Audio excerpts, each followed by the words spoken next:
Hello everyone, welcome to Dear Love Talk with me, James. And Helena. And remember that this program is for you. You can send us your questions. We like to hear from you. Anything to do with relationships, this is what we do.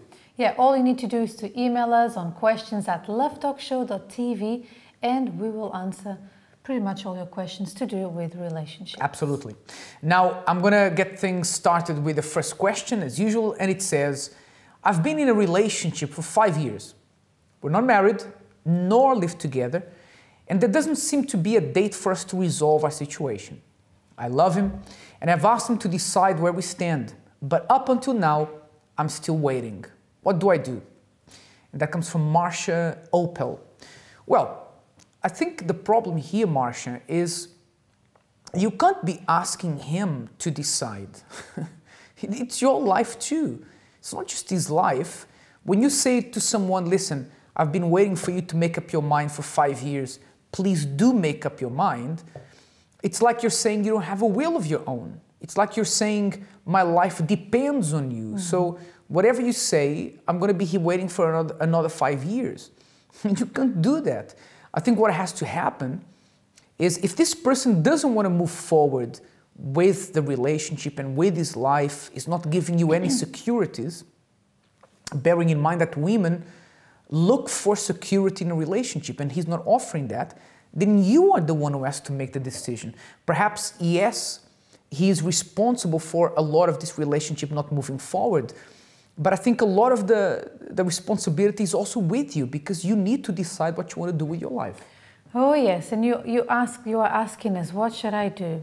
Well, my answer for you is this. I'm answering you with another question. How much long are you willing to wait? Because that's how much longer you will wait.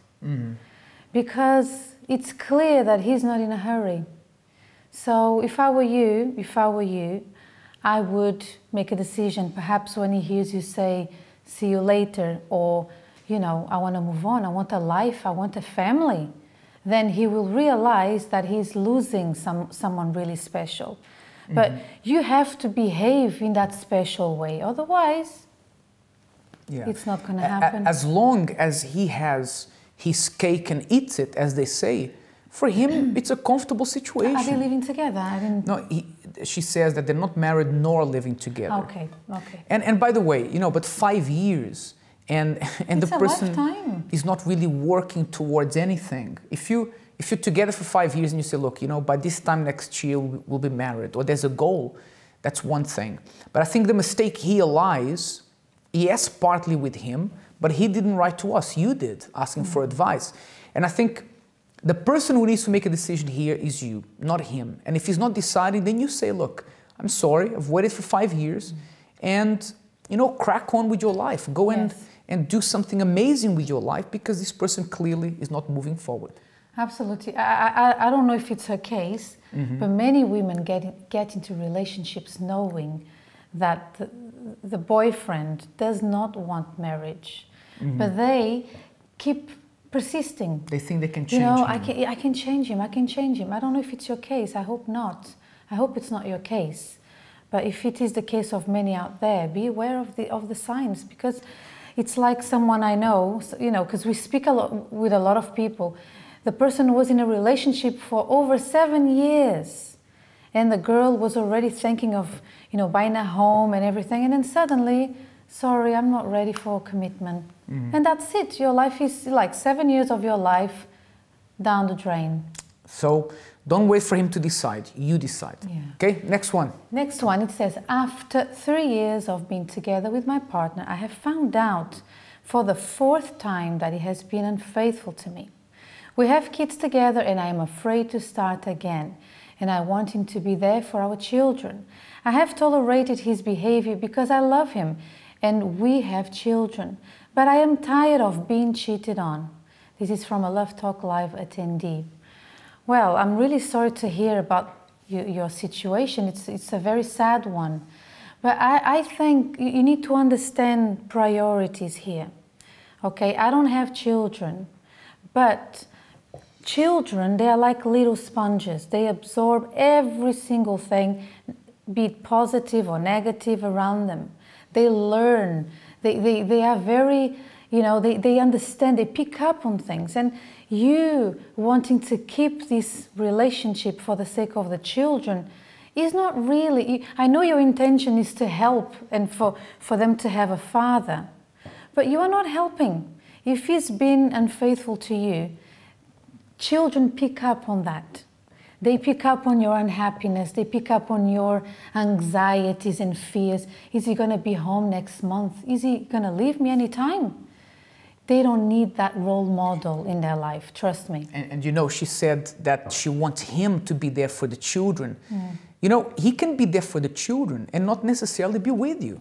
There are many couples that unfortunately their relationship didn't work, so they've gone their separate ways, but the dad is still there for the children. He goes and sees them every weekend and contributes to their future financially, emotionally, and he's there for the children. You know, we know of dads who do that, or mothers who do that. But we also know of dads who live in the same house and, you know, the relationship with the mother is not good and he doesn't really contribute. So I think perhaps there is a problem with the misconception of what it means for him to be there for the kids.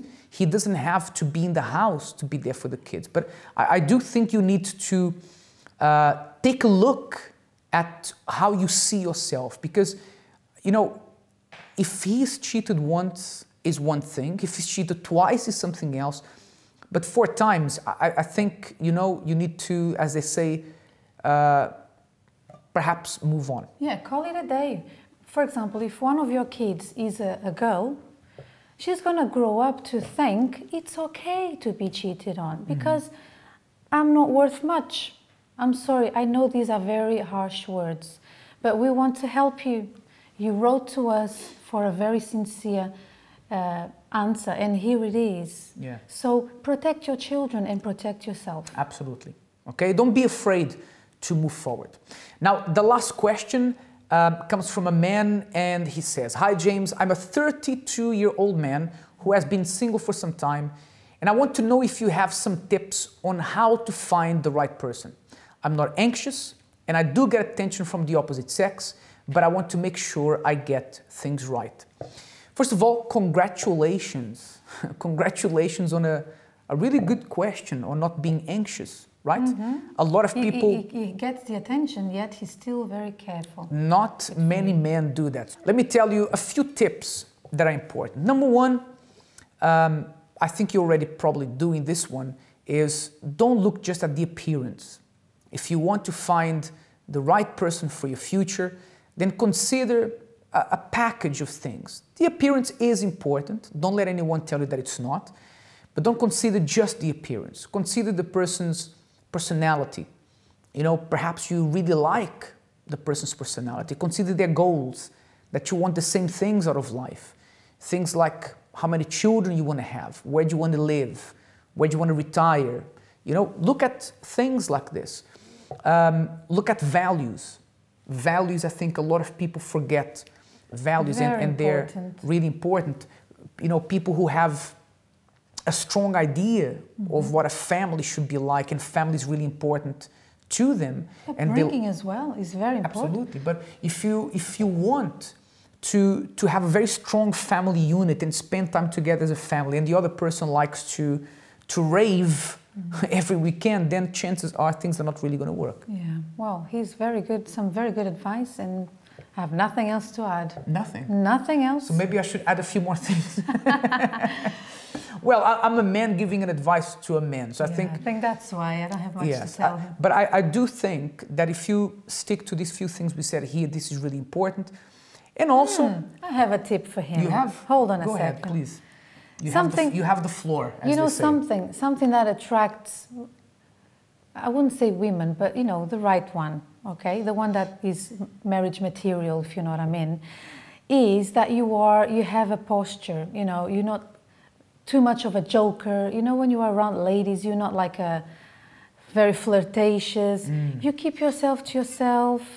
You know how to behave, and that is very appealing, if you know what I mean. Is there any other words I can use to explain what I just said, or is it clear? Very good tip. Yeah. And I think the final thing is, don't rush You said you're 32 years old, you have time, you know, these things usually take their course and they happen naturally when you're not rushing. So take your time. You know, sometimes you have this friendship that develops into something else, right? Usually some of the best relationships started as a friendship. So take your time. If you look at these things, don't look only for the appearance, and then look at what the person has to offer, like personality and character and values. If you do what Elena said, don't be flirtatious with everybody else, because that puts across a wrong message. And you're not anxious. Don't worry. It's just a matter of time. It's going to happen. Oh, yeah. Okay. Now we want to invite you to visit our Facebook page, which is facebook.com/Love Talk Show. Visit our website, lovetalkshow.tv, and don't forget to subscribe to our YouTube channel. Oh, yes. Okay. Get in touch, and that's all for now. Bye-bye. Bye.